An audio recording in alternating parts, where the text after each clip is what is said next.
Welcome to Humanity in Deep Space, Episode 10.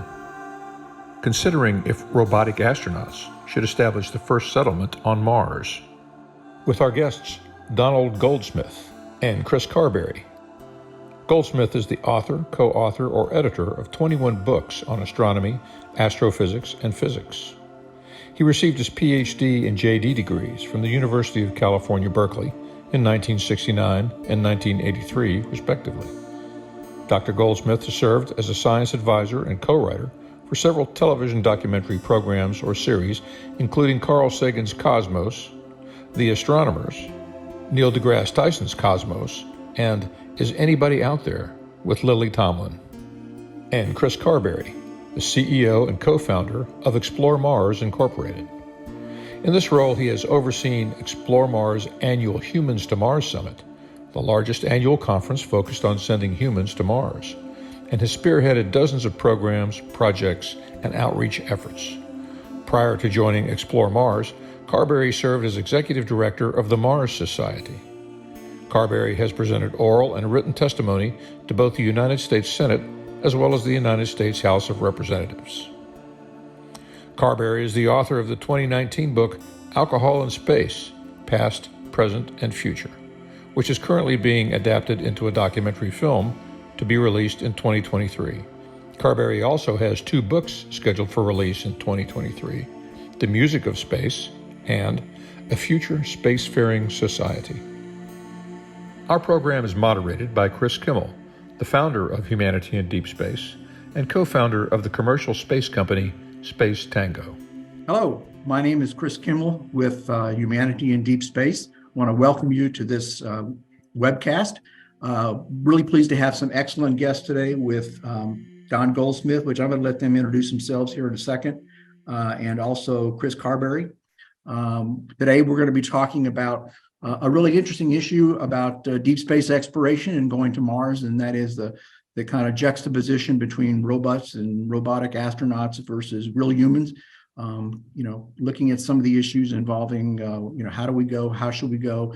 What's the proper mix here? Not looking for an answer. This is not a debate today. We're not going to be taking a vote at the end. So we recognize that this is simply a conversation on a really interesting topic. So again, a lot of it will be speculation, and we'll go from there. I want to start out by thanking our sponsors, Space 629, Kentucky Science Technology Corporation, the Virtual Solar System Exploration Institute at NASA, the National Stem Cell Foundation, Media Collaboratory, the START program at the University of Kentucky, Shelgren Center at the University of Kentucky, Buried Financial, Space Tango, 22 Solutions, Visit Lex, Interstellar Foundation, and Higher Orbits. And I would also encourage you, if you're interested in any of these organizations, to please visit their websites. They're all doing some really interesting things.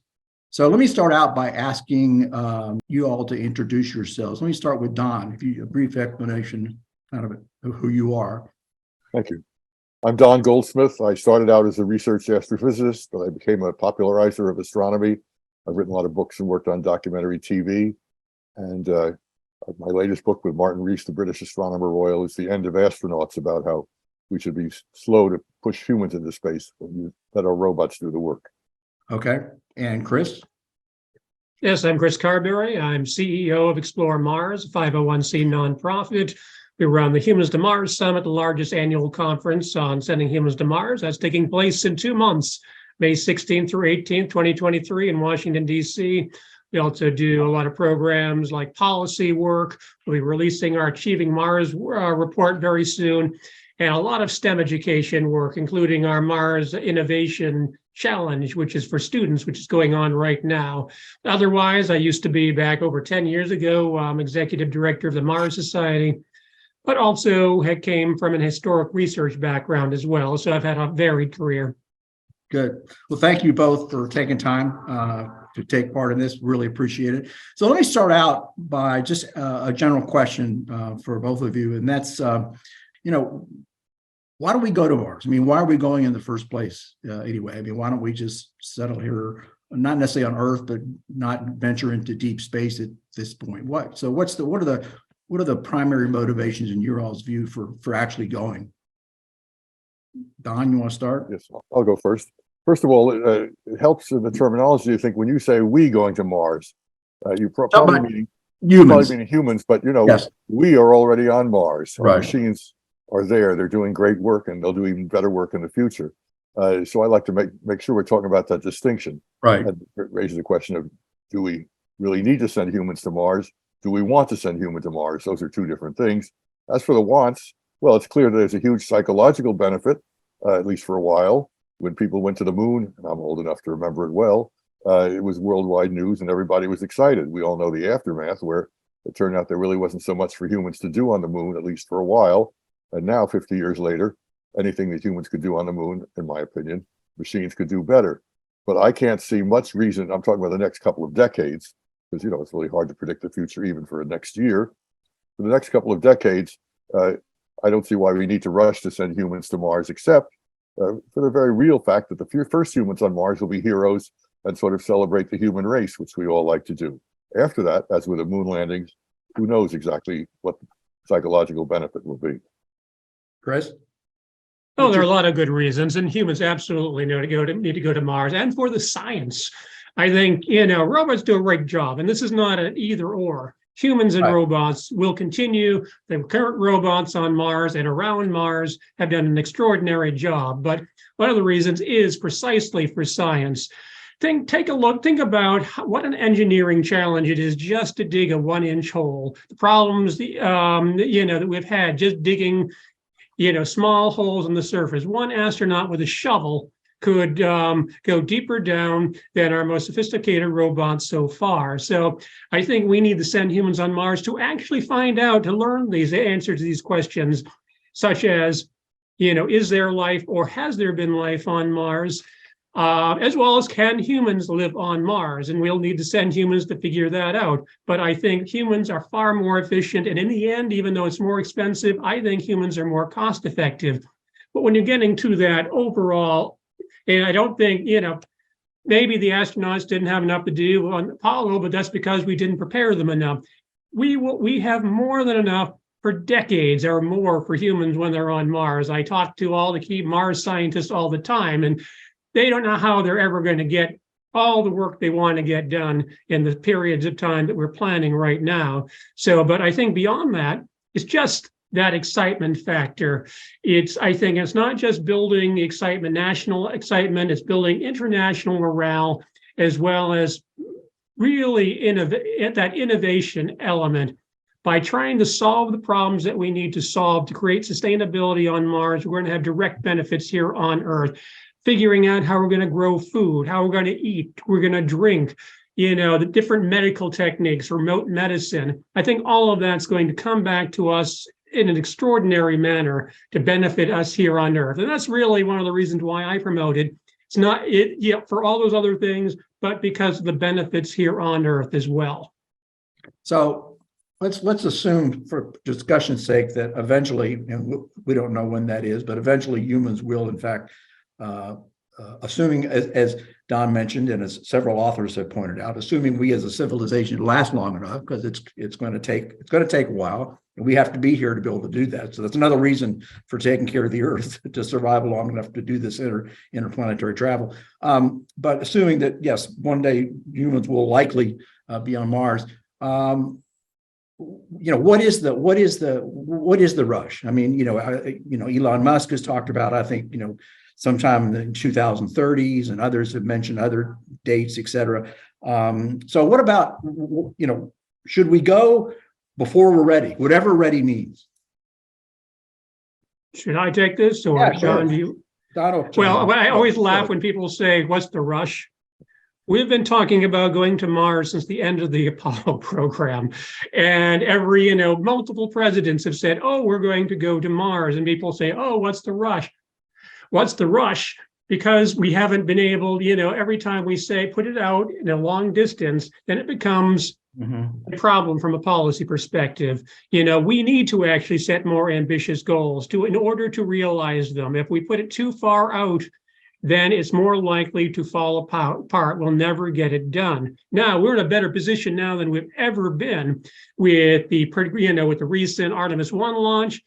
Starship is, hopefully going to successfully launch soon. There are all these different players. And so we are in a far better position. But it's still, we need to set these solid goals. Otherwise, if it is just that horizon goal that we've been hearing forever, it'll always be a horizon goal. So having urgency is, once again, I think that's the most efficient way of going about it, or you just talk about it and spend money indefinitely and never get anything done. I can see us in the next 20 years, find ourselves in the same spot saying, oh, Mars is 20 years away because we have not made the proper decisions. And we've spent a lot of money as we're hypothesizing and not actually acting. As for are we ready, we can make that argument pretty much forever, because we'll always find a reason why we're not ready. We're not going to be ready until we send humans to Mars and figure out, figure out all these problems, these questions, how people react,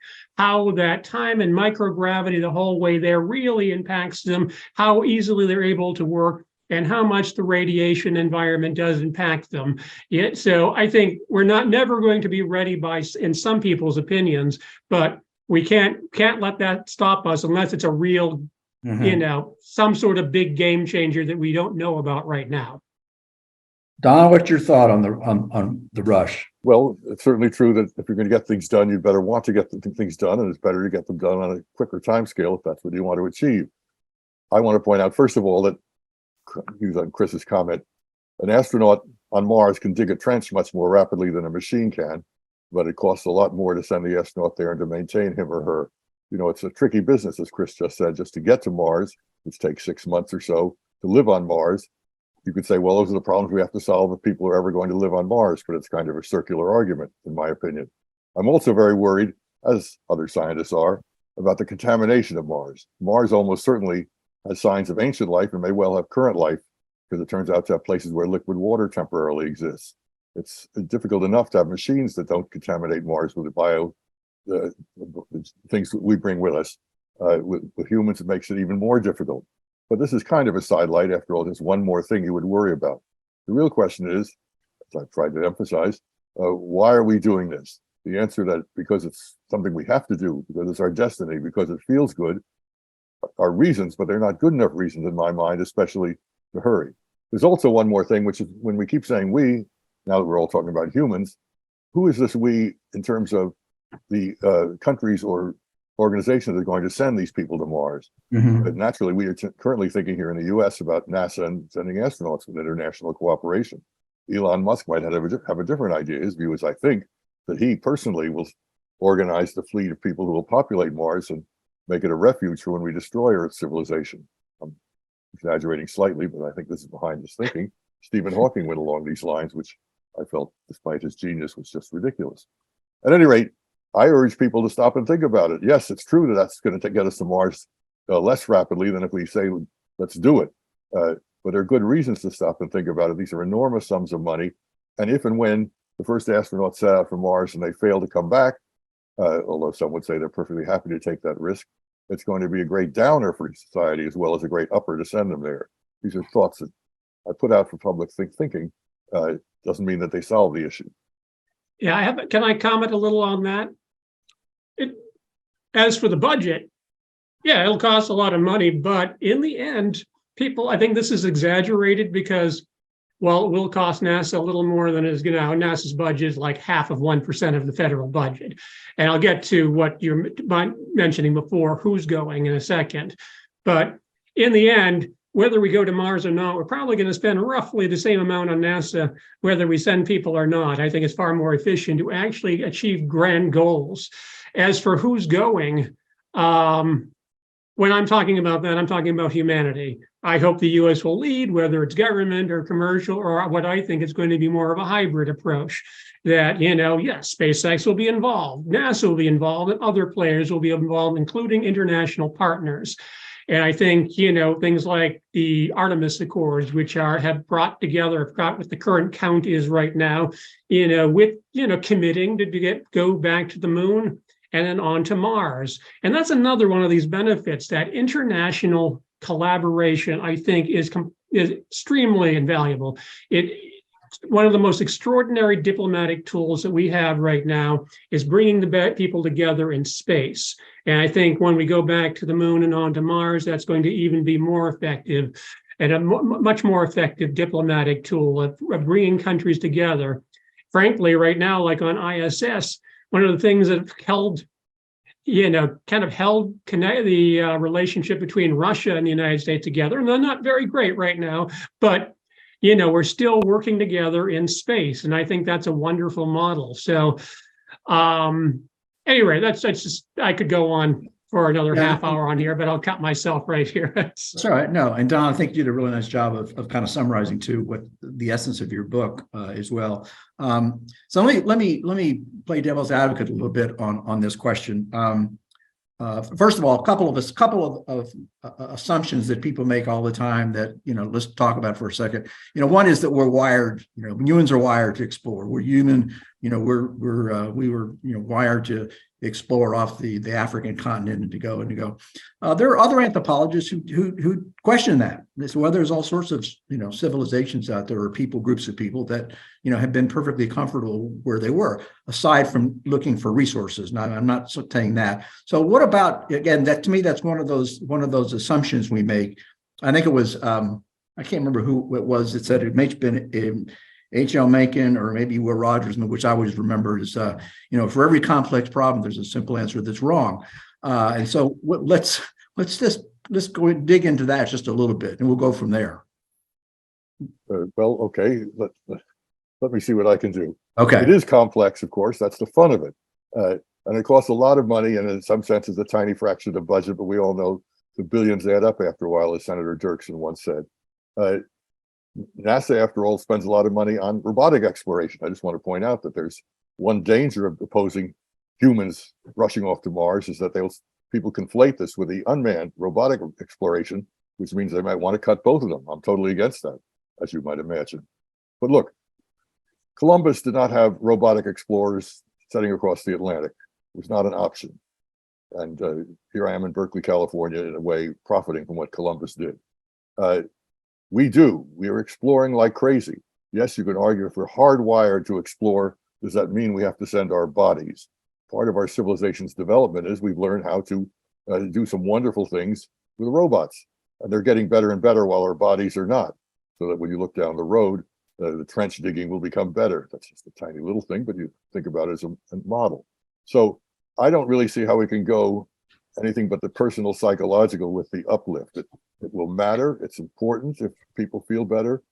I claim it'll be more of a one-time thing because assuming that you established a colony on Mars, it wouldn't be unnoticed, but it would lose the immediate shock in an exciting way of, oh my God, we got humans on Mars. I'm not trying to downplay that. It's important. It's really the psychological driver, in my opinion.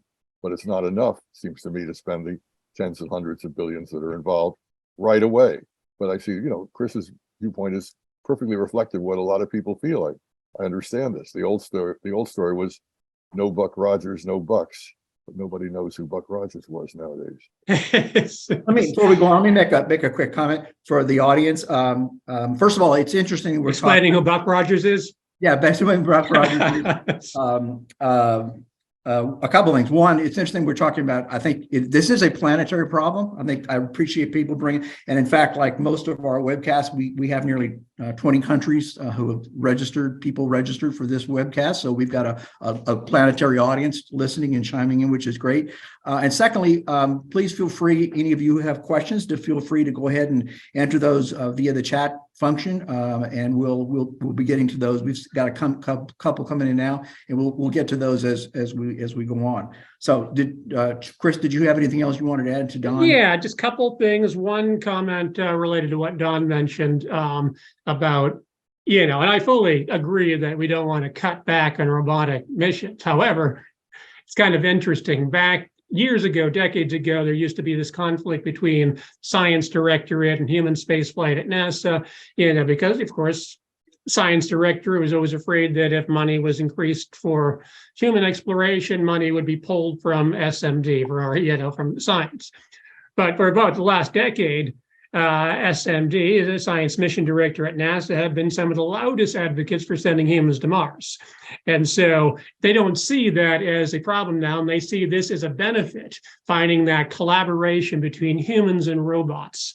And like, for instance, when we demonstrated the Ingenuity helicopter on Mars, that is not only just a wonderful example for, autonomous robots on Mars, but even where it's more significant is the fact that humans will be able to have drones with them and go to places where we wouldn't be able to go, and down cliff sides, into lava tubes and things like that. But regardless, as for the main core of your question, are we wired to explore? I don't think we're all wired to explore. I think there are people, and this is in each society, who are, and there are people who are not. And I think those people are essential. I mean, not saying that the people who don't want to explore aren't just as valuable, but different people have different roles. So I think there are a lot of people in this world who are wired to explore, push the boundaries. And that's why I think, this discussion, while it's an important discussion, I think events are going to take over by themselves. I think we will be sending humans to Mars, whether it remains, loses some of its appeal over time, it probably will. And that's not necessarily a bad thing. As we start normalizing space flight, we don't generally pay attention as much when humans go up into Earth orbit now, because it's becoming more normalized. Very dangerous, still rare, but I think it's great to build up the excitement, but you don't need to maintain that indefinitely, as long as you're maintaining the reasons you're doing it and can show that there is value in it. You don't need to have the public constantly on edge, watching every moment of every mission. Let me ask, if you can look at, it's historically interesting in thinking about this webcast. I did some more reading of my own on historical exploration, Magellan and Shackleton and people like that, and Columbus. And again, we don't know the answers, it's speculation, but I think we all have this notion that we're going to go and we're going to do research, which is great. But what about the dichotomy between research, knowledge generation, and commercial? Many of those early explorations that people refer to and say, well, they didn't know they're going to live or die, and many of them died. They were primarily commercial enterprises. I'll pick that up for a second and point out that people talk about the economic benefits, the commercial benefits of going to the moon or seizing asteroids that are rich in metals, but you rarely hear, I think understandably, about the commercial benefits of going to Mars, which of course makes me very happy in that they involve presumably ripping up the soil of Mars and spoiling things. But somewhere down the line, who knows what we'll find in the solar system that could be of great value. But I think the argument for the commercialization of space for getting an economic benefit is very much outside of Mars, which, I'll just say it again, makes me happy.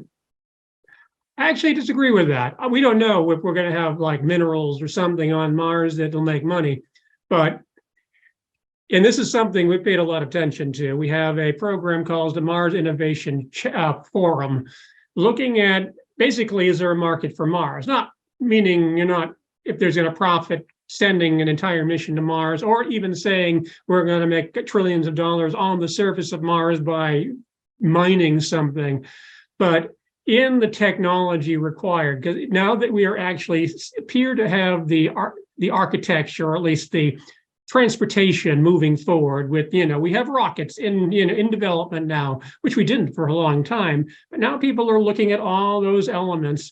How can we create sustainability? How are we going to keep people alive? And there actually are, and this is just in the last few years, venture capitalists now investing in Mars-related technology because they see a market for Mars. Not, as I said, not by digging things up, so you don't have to worry about that, but by the very process of going there, solving these problems, which could very well have a direct benefit here on Earth. So I think it's a good thing when we're seeing all these commercial players, and a lot of these players are not your traditional aerospace companies, which is even more exciting when more and more players realize, we can play a vital role in the future of human and robotic space exploration. And so many companies are investing in areas which you never would have dreamed of even a decade ago. Right. I don't remember what the original question was there, but Right. That was good. I want to get back to, again, I'm playing a bit more of a devil's advocate on this, and again, just as a means of digging a little bit deeper on this. We talk about, again, going now, going later. What's the rush? I think one of the interesting questions we've dealt a lot of with this in Humanity in Deep Space, in our conversations and our events and our webcasts, both formally and informally. One of the things that certainly concerns me in terms of going before, quote, we're ready, whatever that means, and I agree with Kris on that. I mean, I'm not sure what that means either, is the terrible physical and psychological toll that a mission to Mars will take on humans. We all know, people say, well, we've tested a lot of this stuff on ISS. I mean, ISS is 250, 60 miles up. They get food delivered every 3 months. The moon's a week, 3 days away. You can, people have been up there for a week. Talking about initial missions to Mars, I'm not talking about, 500 years from now when there's a high regency up there. I'm talking about the first 50 to 75 years that Don kind of alluded to. Those things are going to be like exploration in the past, but even more so. You're going to, throw in all the unknowns that we have, coupled with we're putting humans in a situation where we've all evolved since the beginning of life on Earth in a 1G environment. You're taking that away. You're basically stripping away our basically being embedded in nature and things like that. And we're talking about early missions being 2.5 to 3 years. So let me throw this out there. I mean, I had, there again, whether this is true or not, we all know it's going to be difficult for humans, but some of the people that have, people with Harvard Medical School that we've dealt with and others, et cetera, question whether we're even built for this. They seriously question whether without some sort of genetic engineering, even minor, humans are not going to be able, at least until we evolve, which takes a long time, are not simply not built for these kinds of deep space excursions. So let me step on Kris's answer because I'll give him more time. But broadly speaking, the response to that, which is a very important question, is, well, we'll find out, won't we? If we have to send people to Mars, we're going to learn just how hard it is to survive radiation and solar storms, a low gravity environment, everything else, having to bring your own food and grow more. We all saw The Martian. It worked out really well until he had to go home for some reason for the movie purposes. They should have left him there for a generation. He was doing so well. But anyway, either it'll work or it won't. And even failure will teach you a lot. There are plenty of people who be happy to be part of the experiment. So I see that as connected, of course, to the desire to explore. Many an original explorer around the Earth didn't come back. Shackleton was smart enough to stop short of the pole, or he would have killed all his men and reached the South Pole. There it is. That's what exploration is about when you're starting out. So I'll let Kris go further on that one. No, I agree with everything you said. I mean, it may be, I'm not going to say that if once we send humans to Mars, we realize, oh, this isn't going to work. We may realize we just didn't understand enough, but we're not going to know that until we do. And so yeah. It's going to be risky, but the first time we go anywhere, it's going to be risky, and it may remain risky. It may, as you said, it may be that our bodies aren't made for this, or we may learn when we get to Mars, there's just something, some toxin in the soils or something that just make it impractical for humans to spend a long period of time there or create any sort of, future settlement or whatever we want to do there. Absolutely, that's a possibility, but we won't know that until we go. And as Don said, that is part of exploration. We do have to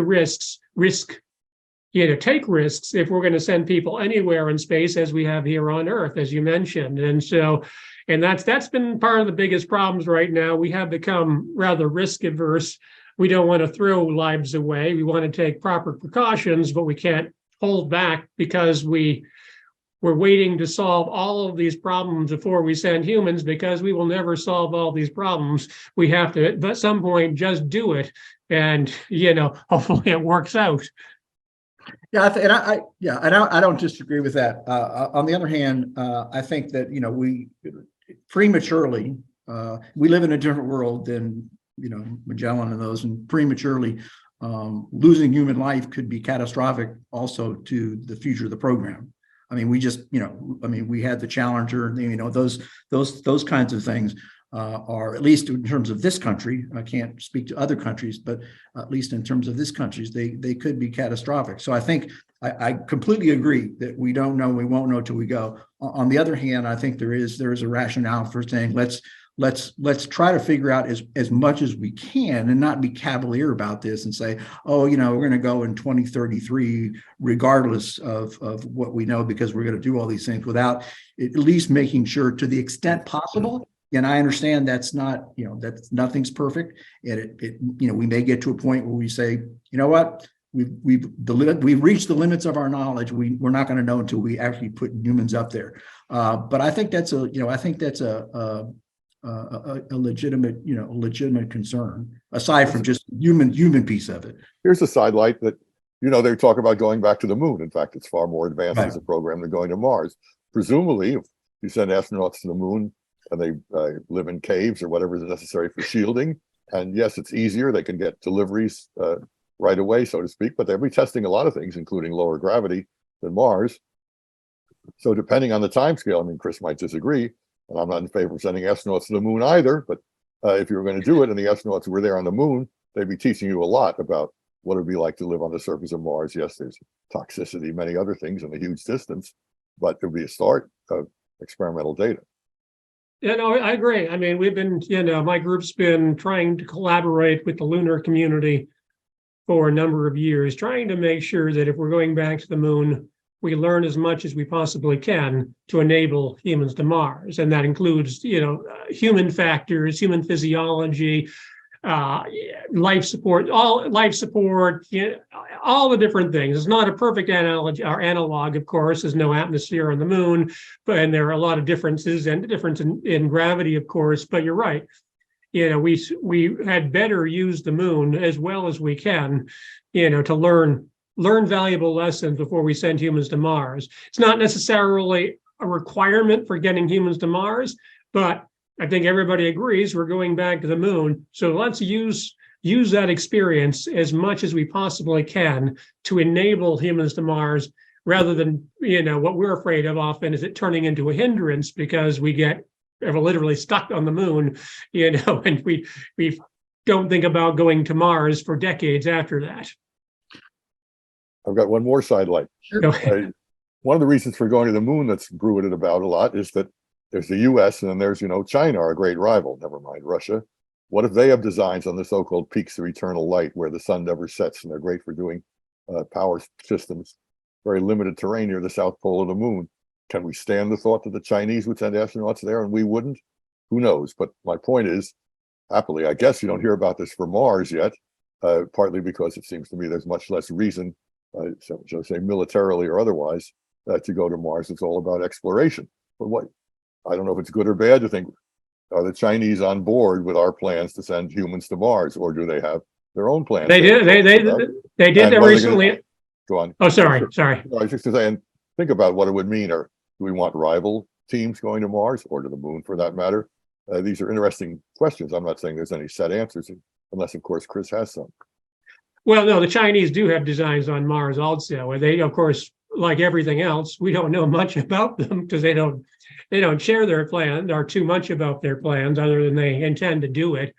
Who knows how long that's going to take, because China does things at the pace that China wants to do things. And but you're right, the moon is the more obvious initial goal, and that certainly played a role in our decision to go back to the moon, at least in a more accelerated pace than we were talking about before. I think, and this is where it gets challenging, because you're right, as we become, it's not just who's going to get back there first, who's controlling elements of the moon. If we both really want a particular area, that could be complicated. And it brings up all these different international treaties as well. Basically, who does own the moon? Who owns planetary bodies? Can you own parts of it? Can you own? I mean, right now the treaties say you can't own a planet, but I suppose possession is 9/10 of the law. Who's going to stop them if they suddenly, are there first and don't want anybody else to come? So I'll point out one more thing, which is it's possible I may be selling the Chinese short here. They're less concerned about losing astronauts than we are. They would Right. not see this necessarily as such a great downer. So how do we, I mean, I think you've hit on another important point. We did a webcast last year and one of the people on the webcast was Robert Thomas, Admiral Thomas, who was a nuclear sub captain, and talked about the analogs and the lessons learned from nuclear missions where these subs where they go underwater for 3 months and issues of one of the things that he did say, which is interesting, which I do think, again, yeah, we're going to try to solve this, is one of the things that I think is overlooked sometimes. When I asked him, what is the most important thing once you've done all the crew selection and psychological testing and physical, and you're actually underwater and maintaining order and thriving in terms of working on the submarine, he said it's very easy. It's food. And that's going to be, on missions to Mars, that's one of those unsolved issues. I think it's unrealistic to think we're going to give people, sesame seeds or something, even if it's nutritional value. I think that's an issue, but we can come back to that. But I think food is another big issue on a 3-year mission, both the social, cultural, psychological, physical aspect in terms of us as humans. But back to this issue of, we also talked, and he said, one of the things he told me was, space is the ultimate, from a military standpoint, the ultimate high ground. And I do think that we've hit on something that we're not going to be able to control, given we can't control things on Earth. But when you talk about contamination and commercialization and things like that, do we really, are you optimistic that we're going to actually have some sort of governance and laws that people actually abide by? I'll throw in an answer there. I became a lawyer as well as an astronomer, and the book that I wrote with Martin Rees, there's a chapter on space law, and there's all sorts of interesting treaties to discuss. But as Kris was hinting at, they're written on paper or whatever they write treaties on nowadays, and it means almost nothing. That all you do is argue about it. The military high ground part, I was hearing about this when I was in high school in the 1950s. It turns out the high ground is where satellites orbit, where the ISS is. That's where the high ground is. But there's no need to go all the way to the moon and put your missiles there. It's kind of ridiculous. That takes it too long to get here, and you shoot them down. What you want is missiles close to Earth. This is a fascinating topic. Remains to be explored. The first time there's a murder in space, for instance, people will be on the case. Who owns the moon? We have treaties about that we can't own planets and so forth. But when it came time to do anything serious about the moon, big countries like our own wouldn't sign on. And understandably, that why bother? You know that it's not really going to be according to law. The great model is the Antarctic Treaty, which was a big success. All the countries agreed. We all say we own it. They just haven't given up an inch of ownership. We just agree we're not going to do anything about it. That was kind of a sweet compromise I would never have thought of. But it's not going to happen that way with the moon and Mars. Agreed. I think this is a big unknown, and I don't want to go too far down the security angle here, but it's something that I've often find people get uncomfortable with at space conferences. But the military angle, and I don't mean just the high ground, but law and order in space, kind of as you were alluding to, Don. We take a lot for granted on this planet, with free trade and things like that. Part of that is because, part of that's based on the U.S. Navy and the Allied navies securing, the oceans. So in most places there is piracy from in different places, but for the most part, there's fairly safe free trade a lot in the oceans, and that's not just because it's one big happy planet. It's because there are militaries that are protecting the oceans. Is that going to be needed in space, on Mars? It's something we have to think about. We don't like thinking about it, but we can't just assume everybody's going to turn utopian when they're in space. That's not likely to happen. No. And that's I think historically, I'm not a historian, but I can't speak specifically. But as Don said, I think historically, most, if not all, treaties ultimately were abided by because somebody had a bigger gun or access to a bigger gun. That's just been human nature. And so I think there's no reason to expect that's going to be any different. I want to go back to the question of, how do we do this? One of the things that I've found kind of interesting in thinking about this, and again, I'm not being an aerospace engineer, not knowing some of the issues here. But I look back in terms of, well, how do we talking about going to Mars or going to the moon, which is 3 days away, but it's a little bit different. But in terms of going to Mars, go back and look at how we did it in the Mercury, Gemini, and Apollo program, and that is we did it in sequences. I mean, we didn't, the first, Alan Shepard went up for 15 minutes, and a decade later we're on the moon. You had Gemini, et cetera, et cetera. And in terms of the physical health, even technology issues of going to Mars, what about, should we think about doing something similar to that, instead of saying, all right, we're going to if the first crew is going to go to Mars and you got to take care of yourself for 3 years, you send people out for 2 to 3 months into deep space, and then they come back, and then you kind of assess, because you're outside the magnetic field and some of the other kinds of things that may give us some insights on what we need to do to improve the success of later missions. There are a lot of plans out there that have been for years with all these variations, including intermediate steps, kind of Gemini-like steps, and others. There's also flyby, there are proposals for orbiting missions in 2033 and flyby missions of Mars in 2033 as well as shorter stays. The short stay and the long stay. You're talking the 3-year one is generally the long stay, conjunction class, the opposition class, short stay where you're only on the surface for like a month and then you go back. And so people are debating that now as well on, before we commit to sending people on the surface of the moon, not the moon, on Mars for 1.5 years, maybe we should do a short stay so they're away from Earth, for a shorter period of time. Unfortunately, of course, those missions also require the astronauts to be a lot longer in open space than they would be on the long stay missions. So it's not a perfect solution, because they would be having to stay in probably the most dangerous part of the mission much longer. But there are a lot of discussions on these intermediate steps, particularly if we haven't figured out some of the key problems. And often discussed as at least perhaps the biggest engineering problem is entry, descent, and landing. Biggest thing we've landed on Mars is Perseverance and Curiosity, 1 metric ton. For most missions, and Starship's much bigger, they want to land something bigger, but regardless, most of the traditional missions they've talked about landing anywhere between 20 and 40 metric tons, 20 times, 40 times more than what we have landed before. And we're not going to be landing people with sky cranes like with Perseverance, or with airbags like with the previous ones. So I think there certainly will be intermediate steps, which we're doing right now, beginning them as they're talking about how to use cislunar space, and then figure out the right steps to go beyond that. Well, Kris is totally right. There are all sorts of intermediate steps to take, or the bold one of just making it happen. For example, the whole idea of a return rocket could be, they talk about sending the rocket separately, of course, and the astronauts who got to Mars would then not have to land that with them. The idea of a mission where you go into space for a couple of months, a little bit of the way to Mars, and see how that works out, would be, in a way, very wise and utterly boring from a publicity point of view. But that would Agreed. be very reasonable too. Yes, the 6 month, it currently is, I think, a roughly 6 month journey. Maybe we'll have better rockets someday.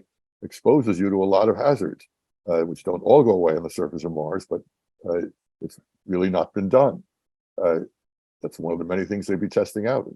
I'm happy to say someday it will happen. The only question is, should we be working for it right away? And of course, you talk about a shorter mission, Kris. You can, as you better than I, given orbital alignment and all those things, you can really only go and come to Mars about every 2 years or so. So every 2 years, and then there are certain windows like 2033, which there is a much better planetary alignment, so you can greater mass or less, with less energy.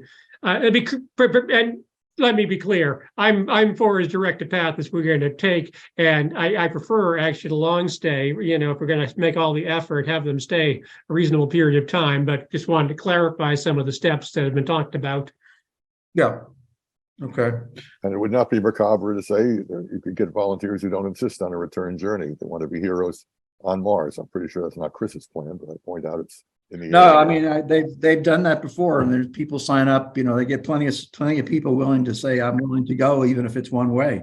I think I interviewed, I can't remember, I interviewed an astronaut that I know said one time, and I can't remember exactly which one it was, but he said, I'm okay if it's only, I'm okay with the risk as long as I get there.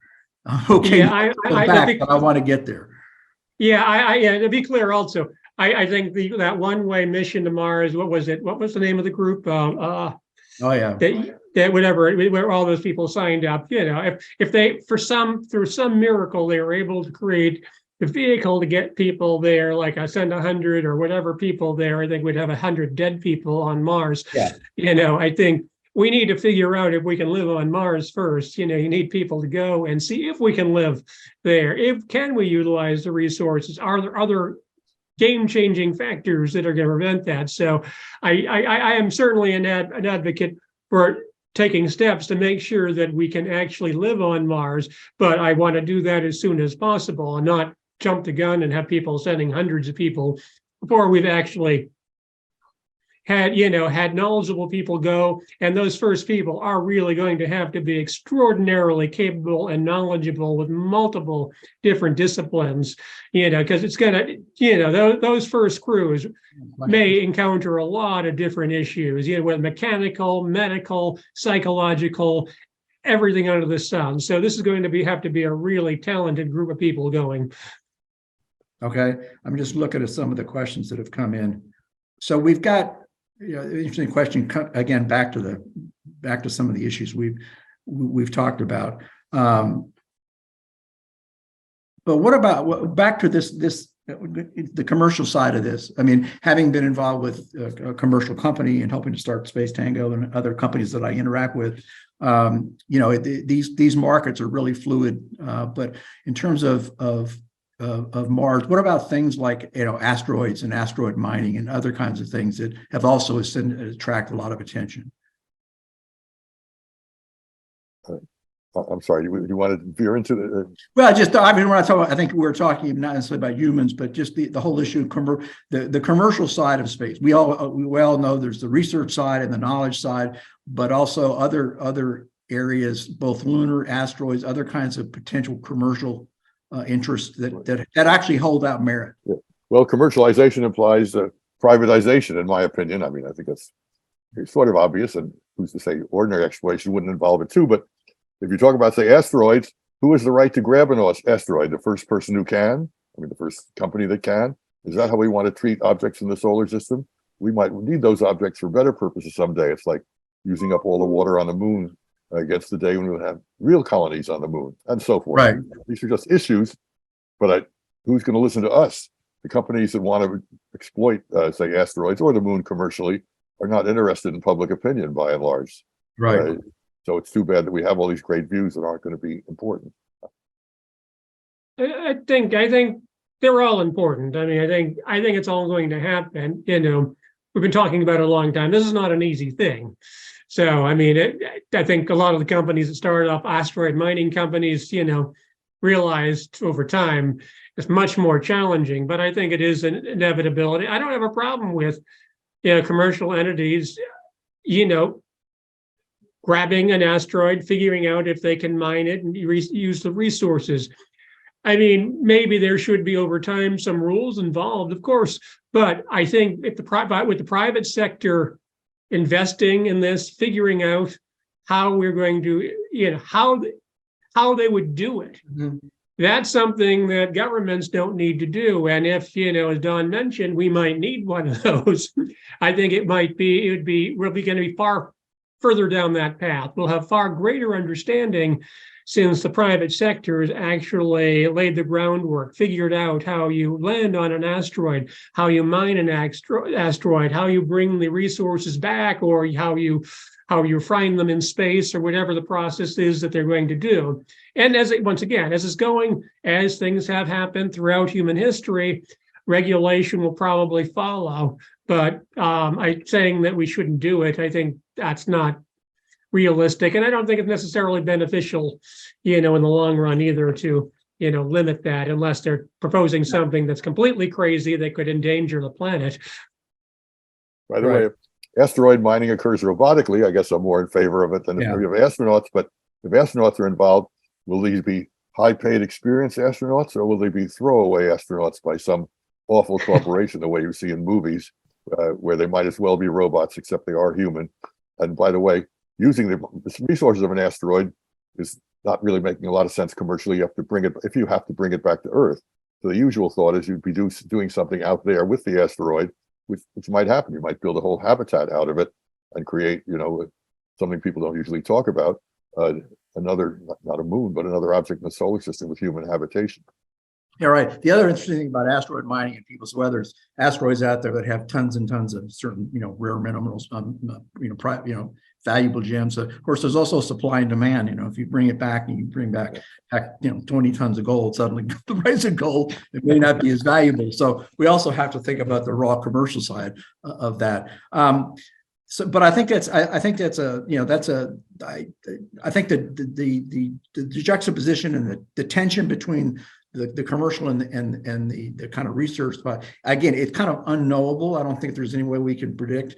I think if you use Earth as an analog, it should give us, all we have to do is look at Ukraine and, give us caution in terms of our ability, no matter what kind of ideas we come up with, our ability to actually pull this off as humans. But that's not to say that we won't be able to. And I do think it's kind of one of those existential questions. And we've kind of gone around the edge of this, and I don't want to try to get into great deal. But there's the all thing, too, that people talk about space ethics. That again, it gets into the legal, but some of the ethical considerations. One of which I think is interesting, and I think Don actually talks about it in his book, and there's several other philosophers who I've talked to have talked about it, and that is, I don't want to talk about right. It's not saying right, because that kind of denotes legalism and things, but some of the ethical issues of us going and disturbing, things that have been in existence for billions and billions, millions and perhaps billions of years. And how do we do that in an appropriate way? And there may not be a way for us to do it in an appropriate way. I mean, for example, like I said, contaminating, I always say, it's an interesting question. If humans go to Mars and they drill down 50 meters and they find evidence of life, what do we do? How do we treat that? I mean, do we bring it back and somebody goes, well, I could make a lot of money off of this? Carefully is the answer. Yeah. So, I think it's an interesting, one of those interesting questions. And I think it's certainly possible. Think of this for a moment. Life on Mars could be similar to life on Earth and having the same DNA. This would imply that it traveled from planet to planet, what they call panspermia, early on, perhaps carried by meteoroids. If we were to discover that life on Mars exists and is like that, there'd be this huge question of, did we bring it recently? It could be solved, but it's just one more thing to think about. Whatever it is, you'd want to avoid the rush that some people feel of let's go to Mars and do things. It has to be linked, but NASA is always into this. But is Elon Musk and these other guys? It's always been linked with how not to contaminate as best we can. It's a question very dear to scientists for understandable reasons. But a lot of what we can learn about life in the universe is sitting there on Mars, free of contamination for the time being, pretty much. Yeah, and I think that's a good question. There's some other ethical issues I'd like to bring up as well related to sending humans. As for planetary protection, I'm certainly in favor of planetary protection, but finding the right way, the balance between protecting, not at least initially contaminating Mars, and just so we understand, once again, what are we seeing? Are we seeing life that was actually there originally, or did we bring it? And so I think Don brought up earlier kind of what we've done in Antarctica. And that's one of the options it talked about, at least initially, setting up special zones where, this is where the humans can go. This is where the robots should be free of humans, until we have a greater understanding of Mars. So nobody has the full answers here. And as I said earlier, I'm not sure that we're going to determine whether there's life on Mars until we send humans in the first place, which creates that dilemma that, it's hard to answer because it does have ethical issues. Another big one that we've been, I like talking about as well, and it kind of goes against that whole prospect of humans to Mars. I'm in favor of it, obviously, but There are other ethical issues, of course. We all talk about sending millions of people to Mars and building cities. Well, we don't know how humans reproduce in space. We don't know how they reproduce in microgravity, or if there's a difference in 1/3 gravity of Mars. Can that, with the child, develop the same way? Could they come back to Earth? All these questions we don't know, and it's not something we can just experiment on. You can't just all of a sudden do human reproduction experiments in space to see what the results are. So it's one of these things that we're not going to know until it just happens, probably. Yeah, there's a science fiction book. I think it may be by Arthur C. Clarke. I can't remember. I read, it was actually written back, I think, in the 50s, but it's about a ship that's on planetary, where it had the capability for interplanetary travel, and these ships go out for years at a time, et cetera, et cetera. And so on what part of this narrative is these two crew members are talking, and they happen to be both male, and one of the guys, they'd been out for several years, turns to his crewmate and said, "Hey, congratulations! I understand you had a baby girl yesterday." And he said, "Oh yeah." And you read a little bit farther, and what it turns out is that in this particular situation, when female or male astronauts are selected for these interplanetary missions and go out for years, the first thing they have to agree to is to be sterilized.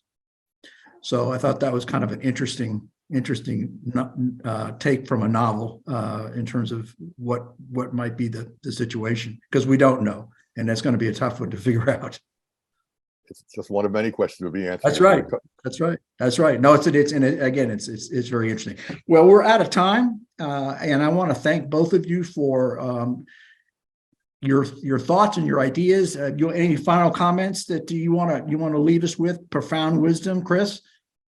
I don't know about profound wisdom. I don't know if I've ever had profound wisdom, but no, just thank you for having us on. A good conversation, all great issues, and just a little bit of self-plugging, or my organization's plugging. I hope everybody, we're actually going to be talking about a lot of these issues at the upcoming Humans to Mars Summit, which is taking place at the National Academy of Sciences building in Washington, D.C. on May 16th through 18th. So I hope you'll all come. Thank you. That's can they get to that from your website? Yes, go to exploremars.org if they want to find more information on that. Don, final thoughts? A great calm discussion. We covered a certain amount of ground.